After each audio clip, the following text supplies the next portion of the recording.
Благо, но сигурно расте довербата на граѓаните во институциите во последните 2 години, покажува најновата анкета на Институтот за демократија Societas Civilis. Забележуваме благ, меѓутоа присутен, пораст на довербата на граѓаните кон сите институции генерално.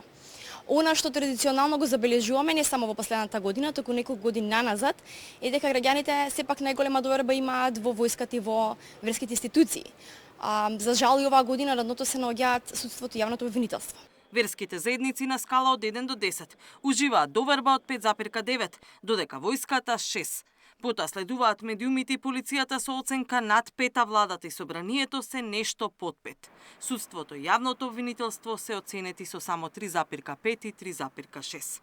Најголем пораст има кај перцепцијата на граѓаните за тоа во која насока се движи државата. И покрај тоа што останува, мнозинството на граѓани го оценуваат дека сепак државата оди во погрешна насока, процентот на граѓани кои што сметаат дека се движиме во правилна насока се забележува како во пораст последните 2 години.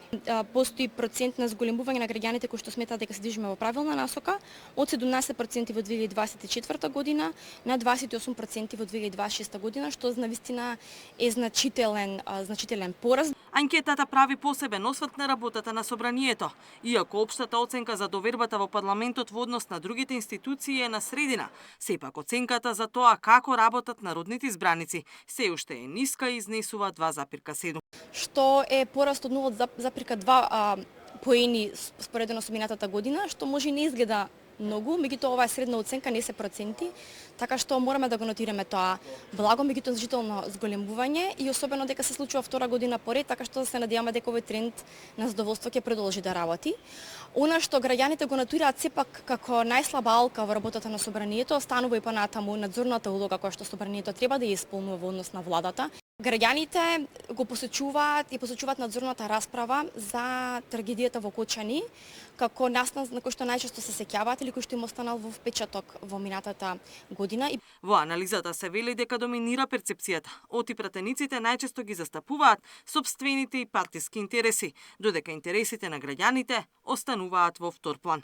Исто така, повеќе граѓани сметаат дека владата е таа што има контрола врз парламентот, наместо обратно. Пратеничките прашања, иако се најчеста и најдиректна алатка за контрола на извршната власт, за граѓаните не се особено интересни. Истражувањето е спроведено во периодот од 27 февруари до 10 март годинава, преку теренска анкета на 1002 испитаници на целата територија на државата. Катерина Нешкова, Сител телевизија.